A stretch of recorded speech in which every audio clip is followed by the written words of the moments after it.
پیغمبر صلی اللہ علیہ وآلہ وسلم، جو عورت تم سے اپنے شوہر کے بارے میں بحث و جدال کرتی اور اللہ سے شکایت رنج و ملال کرتی تھی، اللہ نے اس کی التجا سن لی اور اللہ تم دونوں کی گفتگو سن رہا تھا۔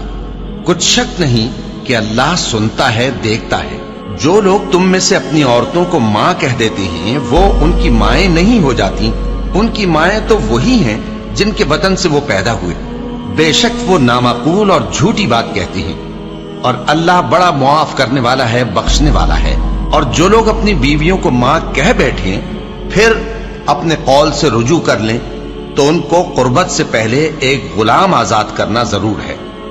مومنو، اس حکم سے تم کو نصیحت کی جاتی ہے اور جو کچھ تم کرتے ہو اللہ اس سے خبردار ہے۔ اب جس کو غلام نہ ملے وہ قربت سے پہلے لگاتار 2 مہینے کے روزے رکھے، پھر جس کو اس کا بھی مقدور نہ ہو اسے 60 محتاجوں کو کھانا کھلانا چاہیے۔ یہ حکم اس لیے ہے کہ تم اللہ اور اس کے رسول کے فرما بردار ہو جاؤ، اور یہ اللہ کی حدیں ہیں، اور نہ ماننے والوں کے لیے درد دینے والا عذاب ہے۔ صحابی ہیں اوس بن صامت، انہوں نے اپنی بیوی کو طلاق دے دی۔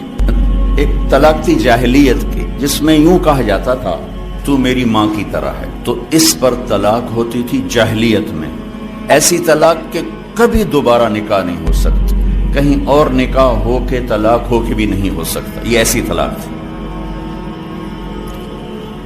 وہ آئیں دوڑی دوڑی اللہ کے نبی کے پاس، رسول اللہ، حضرت عائشہ کنگھی کر رہی تھی، یا رسول اللہ میرے خامن نے مجھے کہہ دیا تو میری ماں کی طرح ہے، اب کیا ہوگا؟ تو چونکہ شرعی حکم موجود نہیں تھا آپ نے رواج پر فرمایا خولا، طلاق ہو گئی۔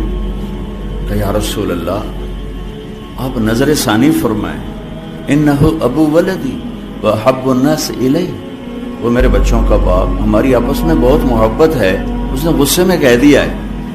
تو آپ نے کہا حرمت علیہ، خولا، طلاق ہو گئی۔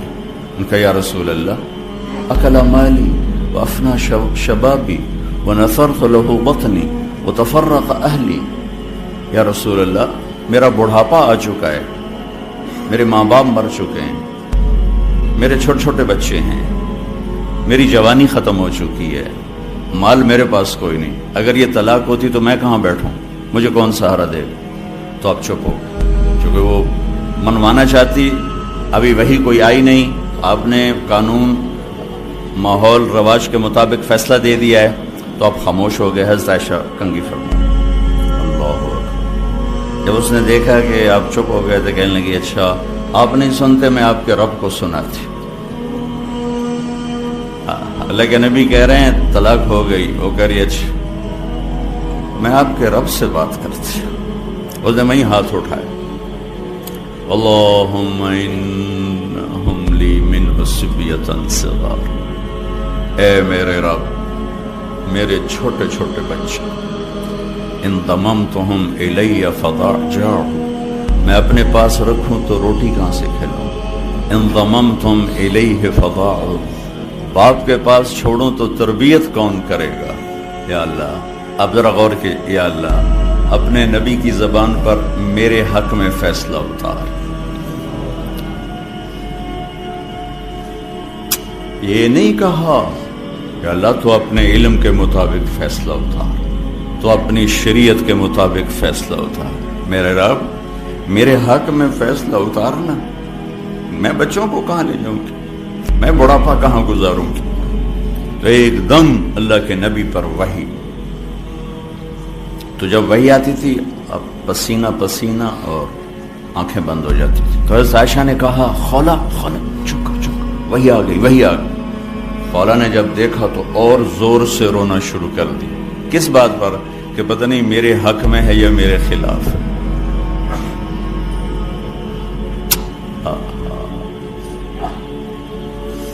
جب وحی ختم ہوئی تو آپ نے پسینہ پہنچا اور مسکراتے ہوئے فرمایا خولا تجھے مبارک ہو، اللہ نے تیرے حق میں فیصلہ دے دیا۔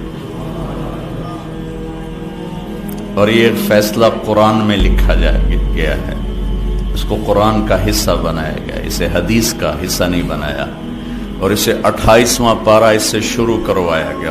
28واں پارہ سورہ مجادلہ، نام ہی مجادلہ رکھا، مجادلہ، جھگڑا کرنے والی عورت، جھگڑا کرنے والی، اللہ کے نبی سے جھگڑا نامی مجادلہ ہے.